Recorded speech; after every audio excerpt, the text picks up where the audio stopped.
Well, hey, folks, how you doing? Most of you know who I am and what I do, but for those of you that are new, and there's a lot of you showing up, and we're very, very thankful for it. I'm Jeffrey Daugherty, the Christian Whistleblower, and I come to you live from an undisclosed location deep in the heartland of America, ladies and gentlemen. And I come to you with a message that is designed to help you guide your own spirit, master your own ascension, be your own guru. A message that is designed to help you unindoctrinate yourself. We don't come sheepishly. We don't come mealy-mouthed. We don't come talking low and slow. We don't come mesmerizing. We come energizing. We come wall-to-wall, treetop tall, locked and loaded, coast to coast, border to border, 10 feet tall and bulletproof. That's what it's all about here. Cousins. Why cousins? Because cousins, we are in the unindoctrinating business, and cousins, that business is a booming. Let me assure you. Good to see Rocky Stucci in the chat room. Just had a brief little text with Rocky. He says he's doing a lot better. So glad that he's feeling better and that the emotional meatball is back up to snuff, ladies and gentlemen. Today, the most important key to manifesting your reality. Several people already in the chat room have said it is their favorite channel. I'll get you your money. Thank you for saying that and typing that out there. And Rocky says, we will be back Sunday night. Glad to hear that. So, folks, we do a lot of talking, and by we, I mean the whole genre. And I don't usually want to put myself as a we with a lot of them, but we are a we, whether we like it or not, and we're trying to help these people that just want to go we all the way home and actually get some people doing some things good and doing things well, doing things right. But anyway, as a genre, we do a lot of talking about manifesting, but we don't do a lot of walking about manifesting. There's a lot of this, but I don't see a lot of walking. I don't see a lot of actual stuff being done. And it's probably maybe a good thing, because we forget something about manifesting. The most important thing about manifesting is before you manifest, you got to know what you're manifesting. And this first segment is brought to you by my friends, Rocky's friends at StemLight Stem Cells. If you're having any type of a chronic health condition that you're not able to solve, have you talk to the folks at StemLight. Go to my website, jeffreydaugherty.com.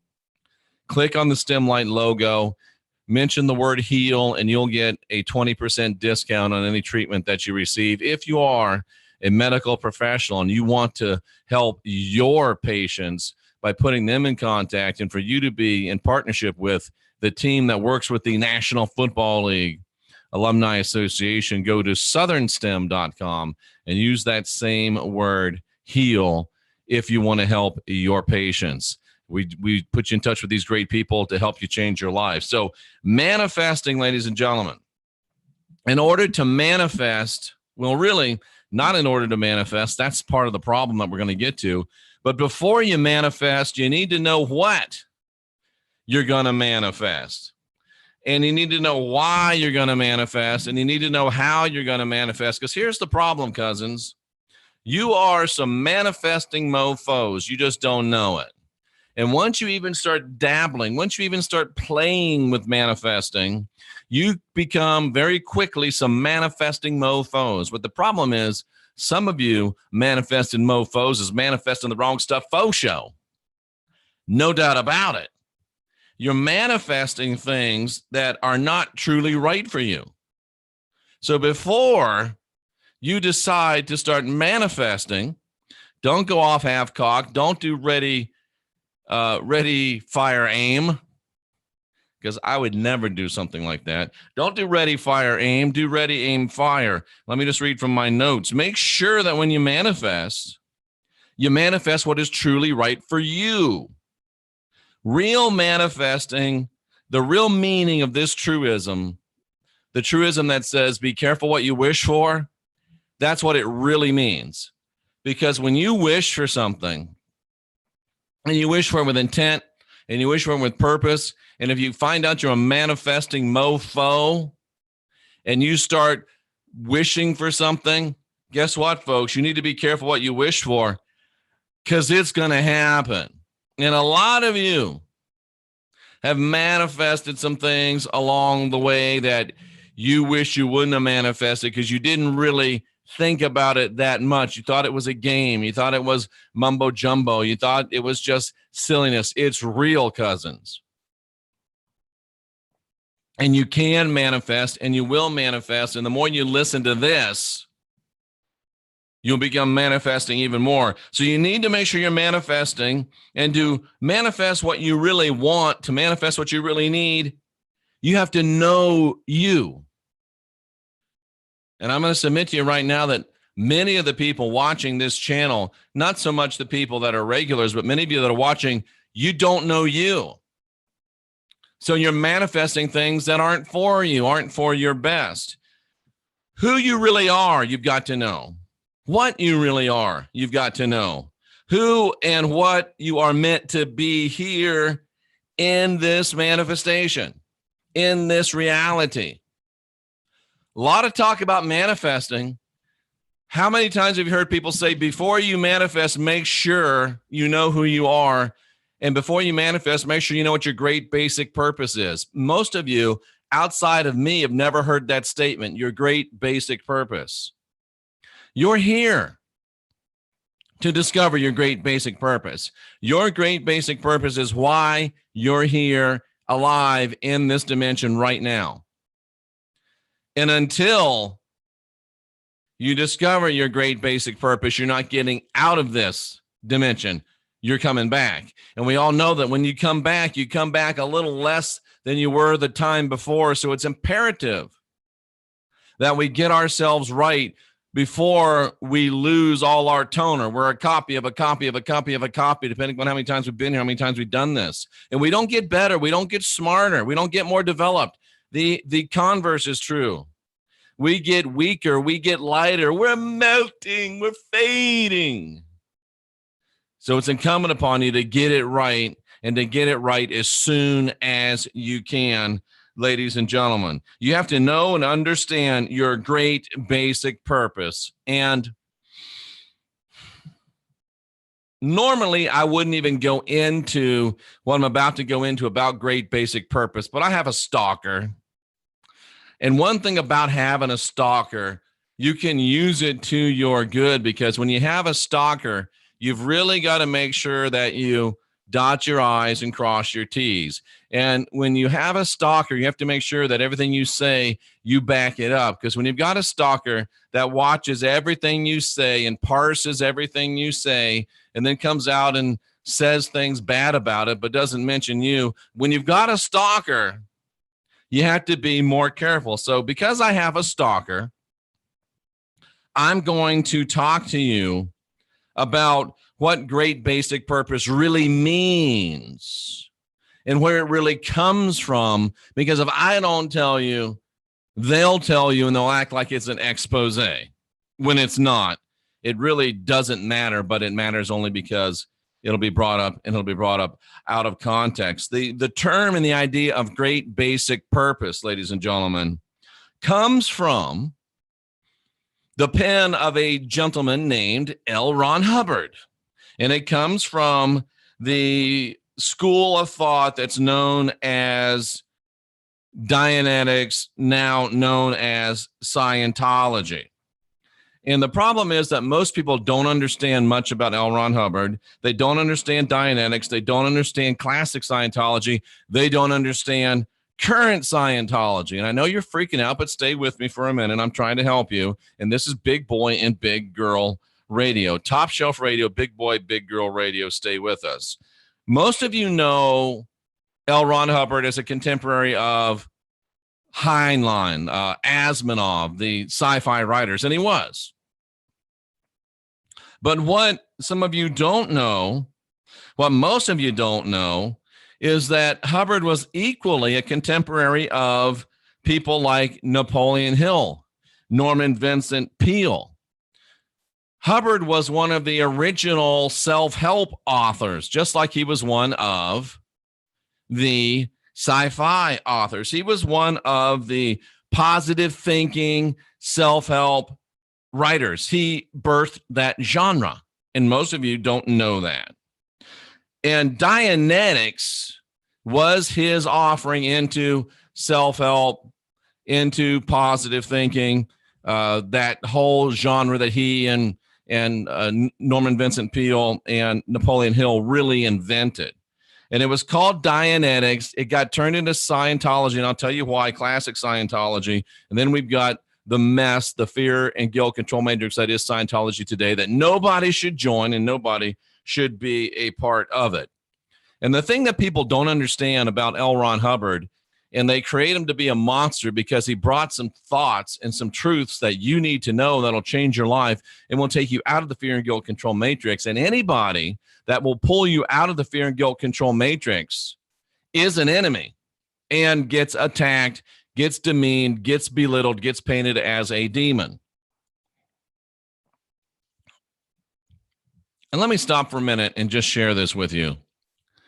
If you've really changed and you're not what you were before, and you're not from where you were before, and you don't do what you did before, and you're not who you are before, you'll sound different.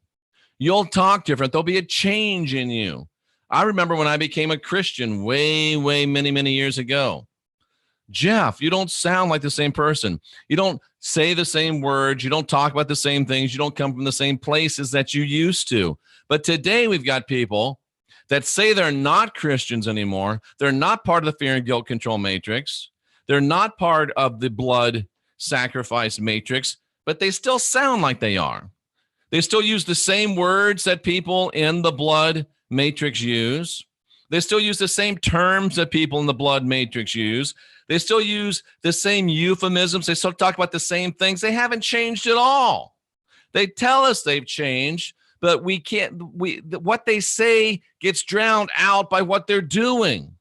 We can't hear what they're saying because the way they're living, the things they're doing are too loud, and there should be a change in you.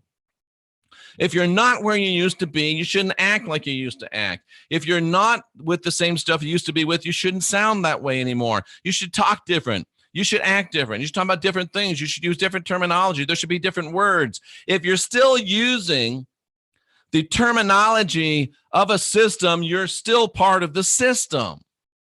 Words mean things. Words are spells. Words are power. And you can't use words of a system that you claim to be free of, and you can't use words in terms of a system that you're claiming to help free people from, because it doesn't work that way. Using those words is indicative of the fact you're still in that system. There's been no real change. There's been a lot of yak, but there hasn't been no working. Your flapping of your gums is so loud I can't see anything else, because that's all that there is. And if you've really changed, then you've changed. And if you haven't changed, you really haven't. You really haven't. That's why people like me get attacked. And that's why some of the ideas. No, Jennifer says, isn't it okay to be impartial to some things? No, not really. Not if they're things of a fear and guilt control matrix. Well, you know what? I'm kind of impartial to strychnine. I know it's poison, but I like that strict and that 9, the way it goes together. 9 is my favorite number. So I still like 9 and strict. I'm kind of strict. So I like strict 9. If you're not in the poison anymore, you don't sound like the poison, you don't look like the poison, you don't taste like the poison, you don't talk about the poison. Anyway, that's just a little sideline of things you can tell and ways you can tell. But what people don't know about L. Ron Hubbard and the information that he brought was that almost none of it was original. Now, I'll forget that. None of it was original. None of it was original. Not one word of Dianetics was original to L. Ron Hubbard. Not one word of classic Scientology is original to L. Ron Hubbard. Modern Scientology is an aberration. It's a monstrosity. It's a fear and guilt control matrix. It's a major cult. You don't want to have anything to do with it. But what L. Ron Hubbard was a researcher, and he literally traveled the world and talked to all sorts of indigenous, natural, practitioners of spirituality, literally across the globe. He was in the Navy. He was able to do a lot of traveling outside of that. So he literally traveled the world looking and studying spiritual technologies, studying religions, studying isms, studying shamans, studying witch doctors, studying preachers, studying mediums, studying psychics, studying tarot readers, studying numerologists, studying all types of spiritual technologies. And he visited a lot of people, and I'm looking at my own notes, and he surveyed a lot of spiritually based data. And what he did was sat back and watched and observed, and the things that worked, he took them. And the things that didn't work, he left them alone. If he found a technology, a spiritual technology, a spiritual technique that worked, that was effective, that was duplicatable and repeatable, he took it. He used it. And what Dianetics was a cobbling together, a culmination of what he felt was the best of all of these techniques from all of these spiritual systems across the world. Dianetics was a collection of spiritual technologies that had proven to be useful in other systems of thought. That's what Dianetics was based upon, not a religion. It was essentially a self-help system. And then Dianetics and classic Scientology came out of self-help movement, not out of the sci-fi genre. Scientology was born only after L. Ron Hubbard didn't patent and didn't trademark his Dianetics, and people were copying it and stealing it, and he was losing control. So then he had to reinvent it. He reinvented it under the auspices of a religion, got it tax exempt, got it copyrighted so people couldn't steal it from him. Then he got hijacked, and now you have modern Scientology, which is dangerous. Well, Jeff, how do you know? I grew up in the city where Scientology was born. I grew up in Clearwater, Florida. I watched them build the first building, renovate actually the first hotel. I watched it from day one. I watched it from square one. I've read the 18 basic books of Scientology. Don't sit there and talk to me about what I do and what I don't know if you haven't done the same thing. You don't know. You just want to throw rocks, and that's okay. Go ahead and bring it to me, bro. But if you hit me with a rock, you'd best be gone when I get up. I think we're clear. And the reason I went through all of that was because the great basic purpose is something that Hubbard found and brought to the United States and made as a centerpiece of Dianetics. And the great basic purpose is a classic, profound, workable spiritual technology brought to the mainstream by L. Ron Hubbard. Does that make it wrong? No. Does that make it crap? No. What would make a spiritual technology wrong if it didn't work? What would make a spiritual technology wrong if it hurt people? What would make a spiritual technology wrong if it had the possibility of taking someone's sovereignty? That's what would make a spiritual technology wrong. What makes a spiritual technology right, quote unquote? It works. It works without hurting anybody, and it works without bringing you under any fear, any guilt, any control, any slavery. So I had to go through all of that because I have a stalker. And if I'd have just said great basic purpose and hadn't said that, Jeff's teaching Scientology, he's a disciple of L. Ron Hubbard, none of which are true. But, ladies and gentlemen, the great basic purpose is the key to manifesting. The great basic purpose is the key to your life, because the great basic purpose is just what it says. The great basic purpose is you knowing who you are, what you are, and what you're supposed to be. The great basic purpose is your life's work. The great basic purpose is the great basic purpose of you being here, ladies and gentlemen. Who and what you really are, who and what you're really meant to be. And if you don't know your great basic purpose, then you cannot manifest accurately. Impossible. And you will, even worse, you'll manifest inaccurately. And if you don't know your great basic purpose, you will manifest things, people, and occurrences that will take you away from your great basic purpose. Do you get what I'm saying? Most of you are being taught that you can manifest, and you can. But I don't have it here with me. I just bought a Glock 19 handgun. And it's like me loading it, putting around in the chamber, putting 14 more on the clip in the stock, and just handing it to you and saying, have fun. Most of you look at it like this, and that's not good. You don't just hand somebody a loaded weapon and say, this is really powerful, go have fun with it. You can, but the results are not going to be pretty. So if I was going to hand you a Glock 19, I'd tell you how to handle it safely. I tell you how to load it. I tell you never to point it at anything that you can't afford to shoot. I would teach you how to use a Glock 19. I'd put you through some classes about using a Glock 19 before I gave you one and loaded it and allowed you to use it. But yet here we are in the new rage, new cage, pseudo truther movement. It's not the truth movement's not really the truth movement. The awakened movement's not really the awakened movement. What we need is an unindoctrination movement. We need the movement of unindoctrination. That's what I'm part of. I don't call myself awake anymore. I'm not woke. That's a joke. I'm not awake. That's fake. I'm not a truther because that's just stupid.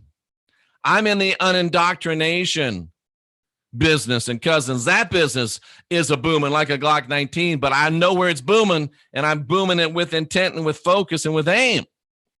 So to teach you just to manifest without teaching you how to manifest is giving you a gun without any instruction. Very, very dangerous. Even worse, though, well, most of you take a gun and look at it like this, shoot yourself in the face, and it's over. You can do the same thing with manifesting. If you don't know your great basic purpose, you can't manifest correctly for your own destiny. If you don't know your own great basic purpose, you can't manifest correctly for your own destiny. And that's why you got to be careful when you decide you're going to manifest for other people. You don't know their great basic purpose. You don't know their destiny. And you might be thinking you're helping them, but you're not. You could be hindering them because you can manifest things into your life that will hinder your great basic purpose, ladies and gentlemen. If you don't know, don't manifest. And it's okay not to know. If you don't know who you are right now, start manifesting knowing who you are, not manifesting a future. If you don't know what you're supposed to be doing, start manifesting knowing what you're supposed to be doing, not things that you think you might supposed to be doing. And then you get carried away in those things and distracted by those things. This is helpful. This is practical. This is intensely practical. Be man enough, be woman enough to know that you don't know right now. I don't know. I don't know who I'm supposed to be. I don't know what I'm supposed to be. I don't know what I'm supposed to do. I don't know what my great basic purpose is. Hell, I just heard about a great basic purpose 5 minutes ago, and somebody's already in my email telling me it's from Scientology.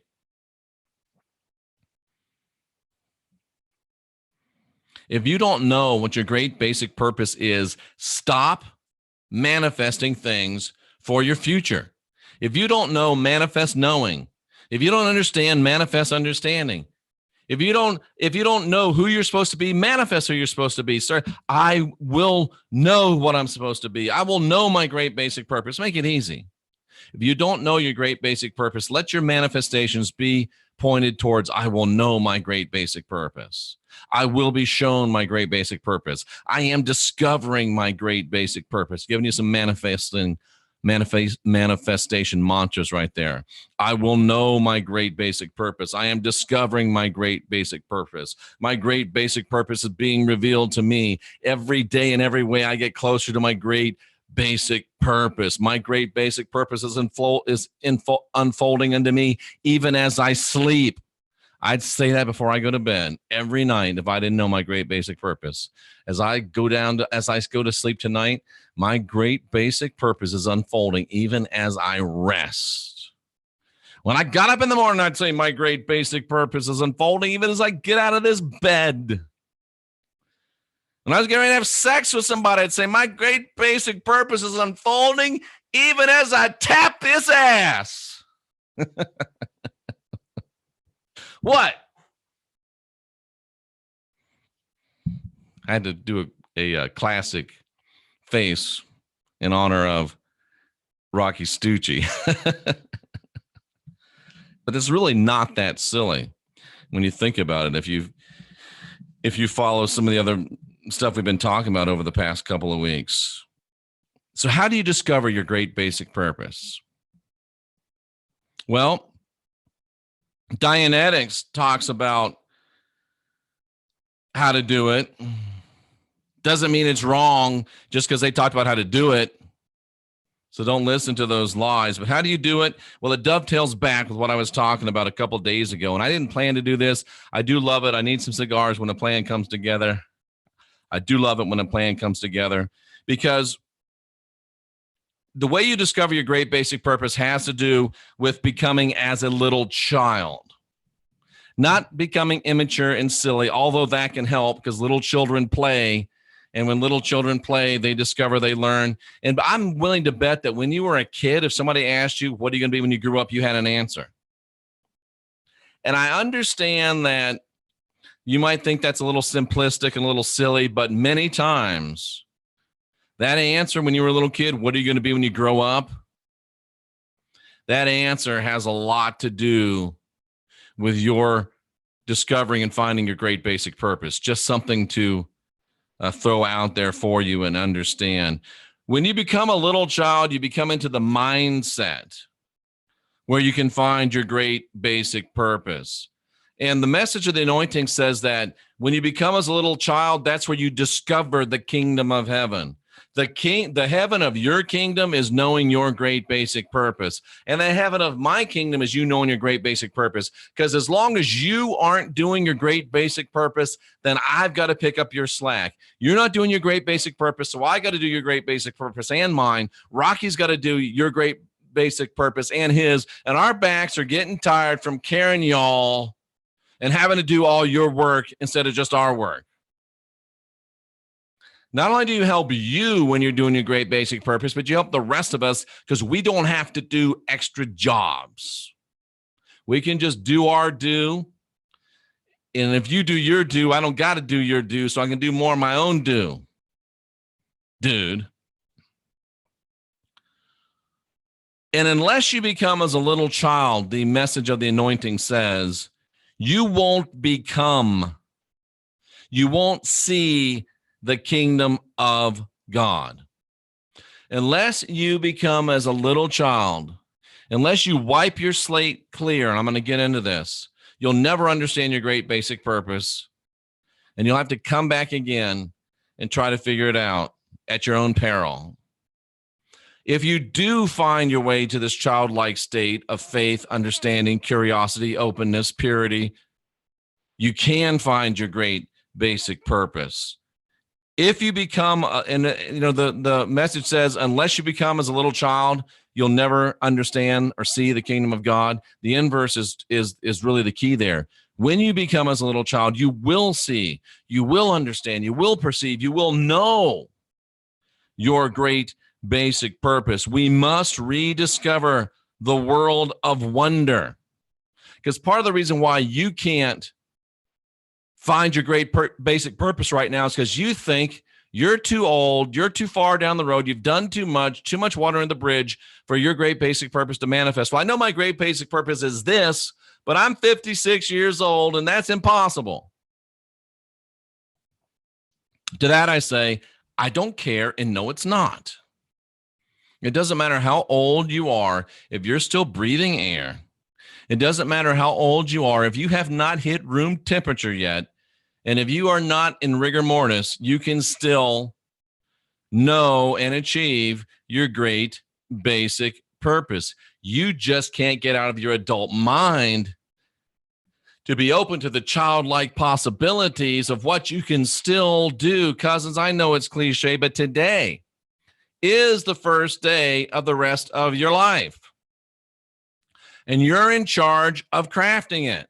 It can be the first day of the rest of your shitty life, or it can be the first day of the rest of your life of enjoyment, incredible discovery, awesome curiosity and power and manifestation. It's up to you. No one else gets to decide the rest of your life but you. And you can't blame anybody else for the rest of your life but you, because you're the one manifesting it. Can you get out of your adult fear and guilt control matrix warped mind as long as you've been alive? And for at least 2,000 years of our species, they've been wrecking your brain, man, woman. Get out of that adult mind. I'm going to talk about that in a minute. Get back to the childlike mind. Rediscover that world of wonder. Rediscover that world of possibility. Rediscover that world where impossible does not exist. Children don't know that things are impossible. Who told you what impossible was? Or more importantly, who told you what was impossible? It doesn't matter. Okay, smart Jeff, I'm 60 and I wanted to be an astronaut. Can I still be an astronaut? Well, you can be an ass. You've proven that. Let's see. I want to be an astronaut. You want to travel. You want to discover. You want to go beyond this world. Oh, well, maybe what you really wanted was to learn to travel beyond this realm and this dimension. And you can become an astronaut. You can become an expert on traveling to other dimensions and freeing people and helping people that are caught in soul farms and soul matrices. And maybe if you quit crying and whining and got off your lazy ass and quit thinking about how life had passed you by, you could realize that there's still a life for you right here and right now and a purpose for you to accomplish. Just an example. Just an example, ladies and gentlemen. This is where your great basic purpose is. Your great basic purpose lives in the world of wonder. Your great basic purpose lives in the world of possibility. Your great basic purpose is discovered in the place where impossible does not exist. And the thing that we forget about is that it's not necessarily childlike as in being young chronologically. It's childlike in being open to wonder. It's childlike in being open to possibility. It's childlike in being open to the idea that everything's possible. The rat bastard Paul wrote that when I was a child, I thought like a child. I believed like a child. I played like a child. But when I became a man, I put away childish things. He's counseling you to forget about the childlike wonder, to forget about the childlike possibility, to forget about the childlike state where everything's possible, because he wants you under a fear and guilt control matrix. And so does everybody else that tells you, oh, don't worry about your childhood dreams and the possibility and the wonder. That's all new age crap. That's because they want to keep you in the same cage that you've been in. And it doesn't necessarily mean you got to be 5, 6, 7, 8, 9 to be a child. When you decide that I'm going to change myself, I'm going to step out of this fear and guilt control matrix, and I'm going to come into the world of possibility, you become a child in spiritual terms. I didn't think I was going to do it, but I'm going to show you something, because basically, mainly what keeps most of you out of becoming and understanding your great basic purpose is your bondage through Christianity. Well, Jeff said it came from L. Ron Hubbard, and Jesus didn't like no L. Ron Hubbard. I don't need no L. Ron Hubbard. I'm not a Scientologist. I don't need none of them cults. I just eat flesh and drink blood.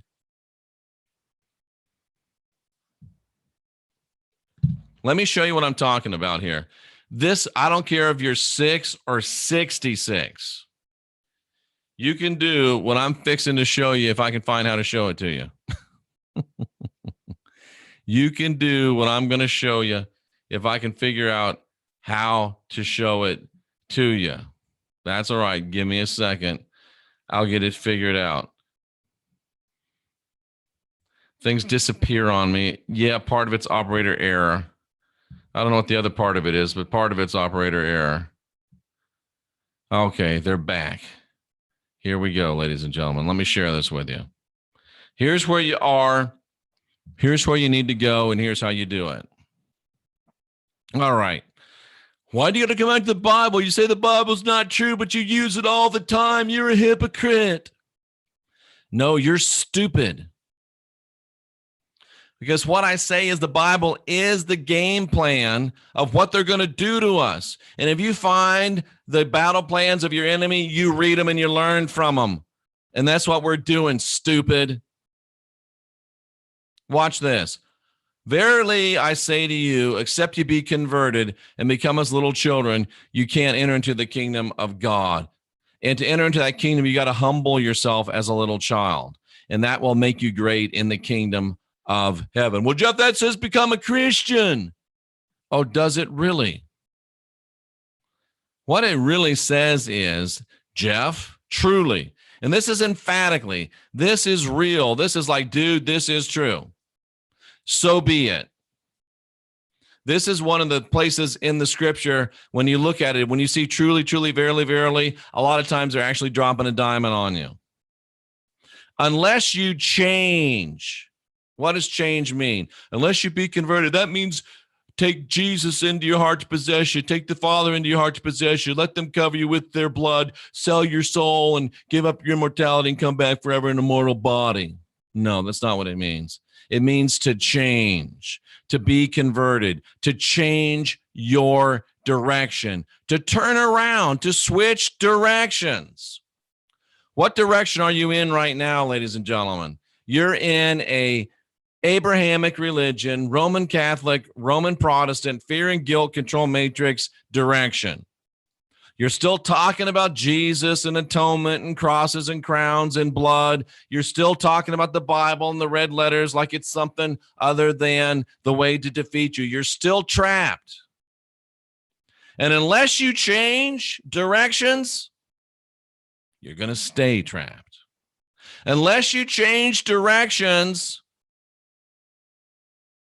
you're going to stay in the fear and guilt control matrix, and you're coming back again, and it's to your detriment. You got to change. You got to convert. You got to turn around and go in a different direction. And until you do, you'll keep getting the same results. And if you keep trying to get the same results by doing different things, stop it. If you keep trying to get the same results by doing different things, that's called insanity, ladies and gentlemen. That's called insanity.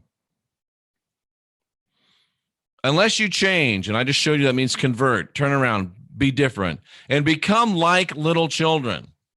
If you're 60, 50, 40, 30, and you change your mind and say, I'm walking away from the fear and guilt control matrix, I'm walking away from Abrahamic Christianity, I'm going towards my great basic purpose, I'm divine, I'm sovereign, I'm free. Now you're like a little child again. Has nothing to do with chronological age. Has to do, how do you become like a child? You change. So when you change, when you have a change in your mindset, when you change your direction, when you switch your direction, guess what? You have become what? A child. And since you have become a child, you can understand and enter the kingdom. The kingdom, what is the kingdom? It is the sovereignty and the royal power. I just talked about this yesterday. Then you can have the sovereignty and the royal power of what? Of the heavens, ladies and gentlemen. Right now, you have no sovereignty if you're still a Christian, because sovereignty means, do you remember what sovereignty means? We showed you yesterday what sovereignty means. I'm going to type it up again just to show it to you. I didn't know we were going here, but I got to show you what sovereignty means. S-O-V, sovereignty. Sovereignty. Here's a definition, ladies and gentlemen, of sovereignty. And I guarantee you, If you have any religion, you ain't got it.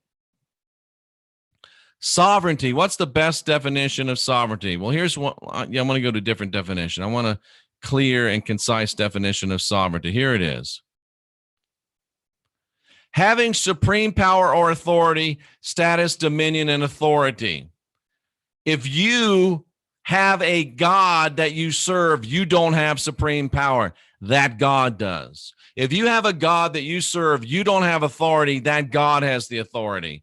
If you have a God that you serve, you don't have the dominion, you don't have the power, you don't have the authority. That God does. If you serve a God, that God has the royal rank and the position. You don't. If you serve a God, you do not have supreme and independent power and authority. If you still serve a God, you are not sovereign. And as long as you serve a God, you'll never be sovereign. Ever. Jeff, are you telling me not to serve a God? Only if you want to know your great basic purpose. I'm telling you that you need to be sovereign. I'm telling you, you need to be your supreme power. I'm telling you, you need to be the authority. I'm telling you, you need the rank, the royal rank and position. I'm telling you, you need to be supreme and the independent power and authority in your life if you ever want to get it right. We've been doing it their way for 2,000 years. Look around you. How's it working?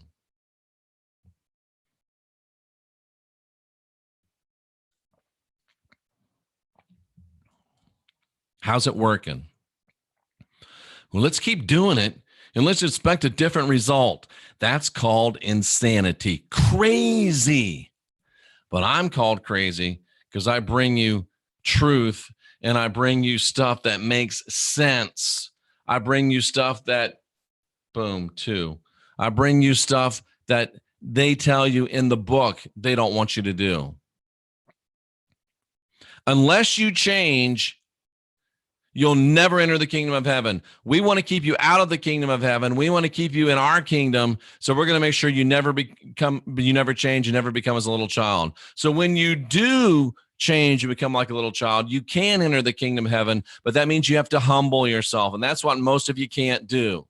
How do I admit that I've been wrong all my life? How do I admit that everybody's been wrong for 2,000 years? This is what I don't understand about the so-called truth movement. They've got no problem believing that the government lied to us about 9/11. They got no problem believing that the Fed is set up against us. They got no problem believing that the NSA and the CIA and the aliens from the dark side of Uranus have us locked down under control. They got no trouble believing that. But they can't believe that the Bible, written by Romans, vetted, edited, and approved by a gay king and his merry men in the 16th century, they can't believe that wouldn't be right. I can believe that 9/11 is an inside job. I can believe that the Fed is set up against us. I can believe the NSA, the CIA. I can believe that the Queen is a reptilian, but I can't believe that a book written by the Romans and edited by a bunch of gay Englishmen might be wrong.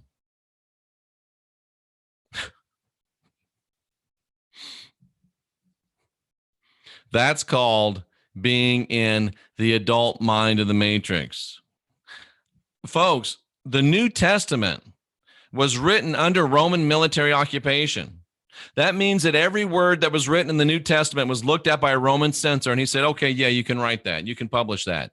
That means that the New Testament was edited, vetted, and approved by the Roman government. And essentially, the Roman government, one world government, New World Order, wrote the New Testament. But there's no way it could be wrong. 1600s, late 1500s, early 1600s, a gay homosexual king. I'm talking to you Christians that say that's a sin. A gay homosexual king and his merry men, none of them scholars, none of them translators, didn't even use the best text available, came out with the King James version of the Bible. Same exact thing as the Donald Trump version, same exact thing as the Barack Obama version. How would you like those? But just because it was written by the Romans and changed by gay Englishmen, that's a little redundant sometimes. That's for you, John Warren. There's no way it could be wrong. You can understand 9/11. You can understand false flags. You can understand the Fed. You can understand the surveillance state. But all of a sudden, your ability to think ends at a book. Let me quote that great American philosopher. Stupid is as stupid does. You just can't humble yourself. You can't allow for the fact that you've been wrong all this time. You can't allow for the fact that we've all been wrong for 2,000 years. You can't allow for the fact that the Bible, that's the book for me. That was the book to bash you, crash you, and destroy you, to keep you under a fear and guilt control matrix. You just can't admit it. Oh, the red letters are written with your blood, cousin. That's why they're red. But if you will humble yourself and become childlike, not only will you understand the kingdom of heaven, which is where your great basic purpose is, not only will you understand it, you will be the greatest. You will be large and in charge. You will be great in the widest sense, ladies and gentlemen. You will be abundant. You will be big. You will be complete. So much so that you got to worry about being arrogant. You'll be fierce. You'll be great. You'll have larger ones. That's a problem. Some of you reach down there and there's nothing but a vast empty space.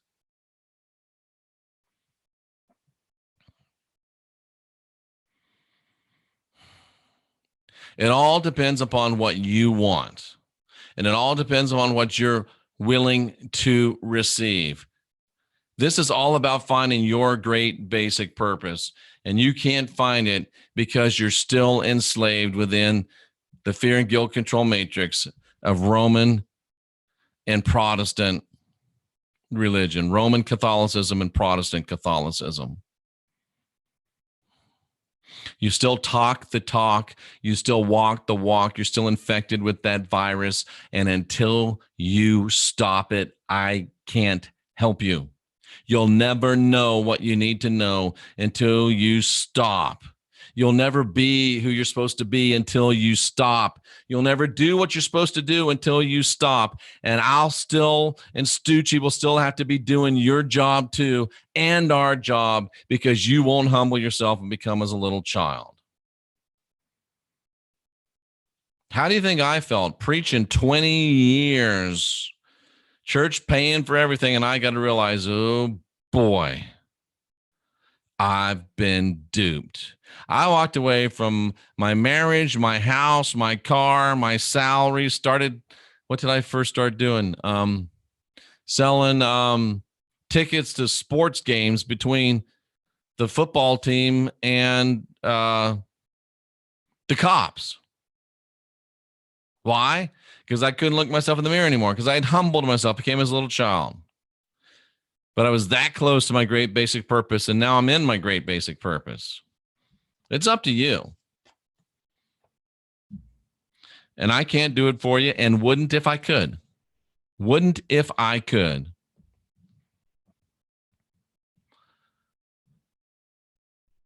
Most of you, except for about 38,000 of you, and some of you too, but most of you outside of the regular subscribers to this channel, most of you need to stop manifesting, because you don't know who you are. You don't know where you're supposed to be, and you don't know where you're supposed to go. And anything you manifest, you got as much chance of manifesting something that's for you as you do of going to a casino and hitting it on the dice. Stop manifesting until you know what you're manifesting for. Start manifesting knowing what to manifest for. Start manifesting that you know your great basic purpose. And then once you know, start manifesting towards that great basic purpose. Because if you don't, you're shooting yourself in the foot. You're making it harder for you, and you're making it harder for me and Rocky too. We work hard enough. If you could take your job back from us, we would appreciate it. We would appreciate it. Let's go real quick into the chat room and see if there's any questions that I can answer real quick. Jeff is a galaxy warrior, helping the world get their heads out of their asses. Thank you, Joey. That's pretty cool. Jesus, take the wheel. That's your problem. Jesus took the wheel 2,000 years ago, and you're still sitting in the back seat, going wherever that bloody bitch wants to take you. He's crucified. He's got holes in his hands. Oh, he's been dead for 2,000 years. You're letting him drive. No wonder you keep crashing. You can find out how my football picks went by tuning into the show again on Sunday morning. I tell you how last week went on the next week's show, and not until then. But Thursday night, we picked it right, Tampa Bay, and the points, we won. We won. All the taters are in, and the maters are picked. The melons are up. The corn is husked. The peas and beans have been snapped, and the harvest is upon us. Okay, let's see what else we got here. Do we have any questions? I have a tendency to go into Christian sites and tell the people they should be listening to Jeffrey Daugherty, the Christian Whistleblower. Thank you. Thank you. The universe is cyclical, and we just keep repeating.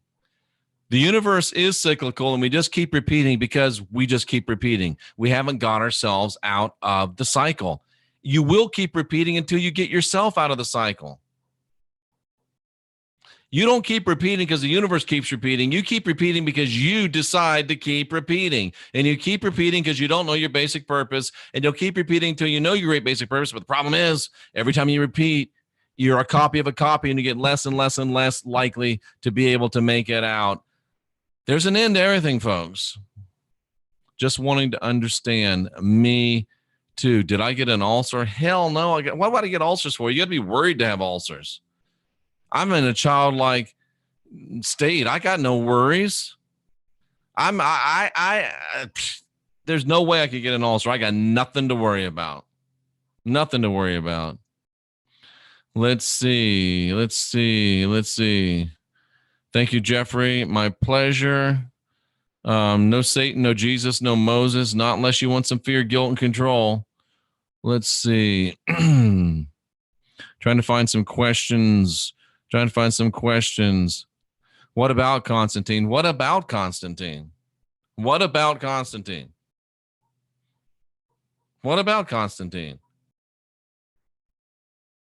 do you need to know about Constantine?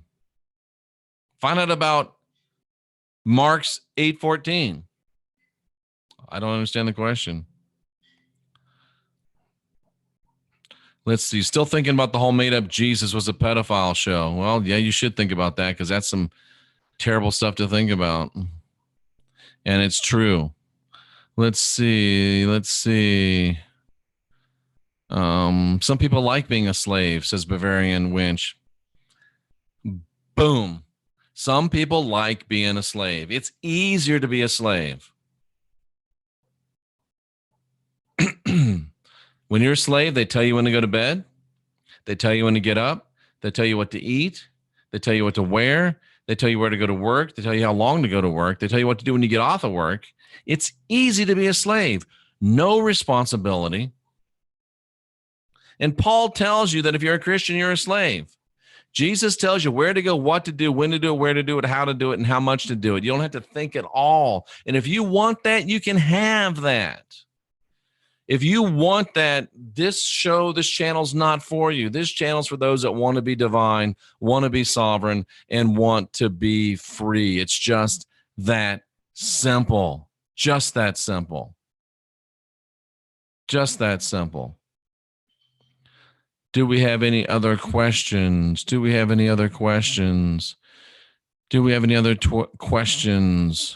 Let's see. It's a prison, and I had no idea that I was in dung 50 plus years. Well, at least you finally woke up, ladies and gentlemen. I think that was a lady. And not the furry handcuff bondage. No, not the good kind of bondage. The bad kind of bondage. You speak so much truth. I love listening to you. Izzy Funtime. Thank you so much. I appreciate it. I love listening to you, loving listening to me. Oh, boy, that's funny. Childlike is not the same as childish. I know what you're saying, Tina, and I agree with you, but is it? Is it? I know what you mean, but expand that a little bit. Childish has a bad connotation. Silly, crazy, never being serious, acting nutty all the time. That's why I said, why don't I have ulcers? Because I'm very childish. I'm just saying all childish isn't bad necessarily. But Tina, your point is very, very well taken. And of course, you're right. You're right. Buy a tarot deck. It'll help you wake up. Watch this. It's so funny. This is crazy stuff. See, this is synchronicities. What I just happen to have here is a tarot deck that I just opened up about 5 minutes before I got on this show. And for some reason, Cynthia ordered this tarot deck. And it's so crazy. We started thinking about this. That guy right there, or that girl, it's intentionally somewhat androgynous, so all of us can see that us in that person. That person right there is not worried about ulcers. That person is going off, ready to manifest. It doesn't even matter if they're about to walk off a cliff, because they know they can manifest something under their feet the next step. But that person right there is the fool, and any fool can manifest. But, ladies and gentlemen, it's not really the fool that we want to be. We want the spirit of the fool. And notice that's card 0. We want the spirit of the fool. This is the 0 point. This is the place of creation. This is a place of magic. This is a place of power. This is the place of great basic purpose. I know my great basic purpose. Doesn't matter what else. I can walk off a cliff. I'm 10 feet tall and bulletproof. I can do it. But if you notice, next to the fool comes the magician.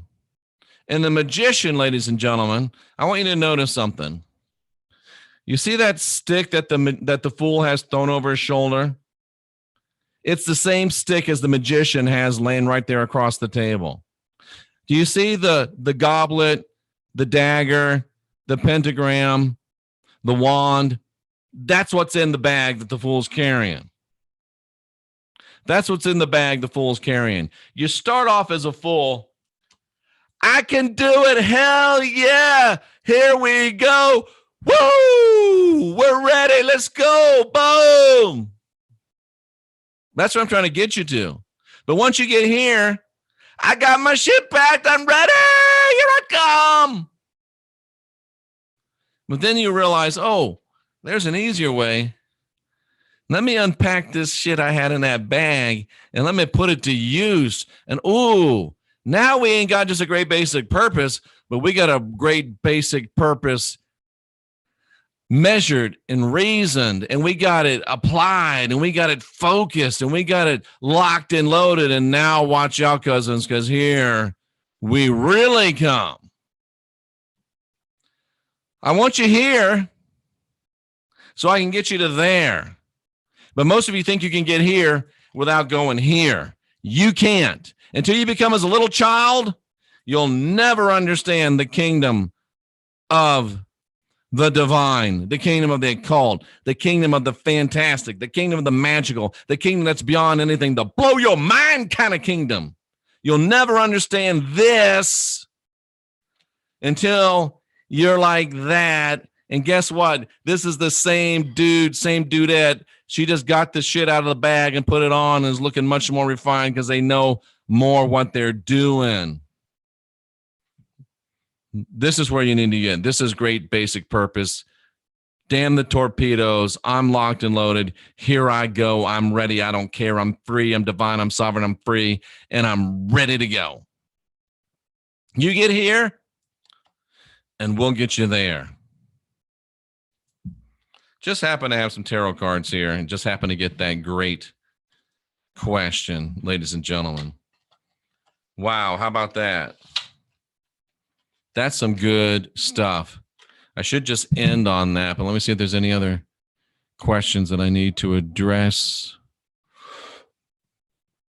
Let's see. Any other questions I need to address?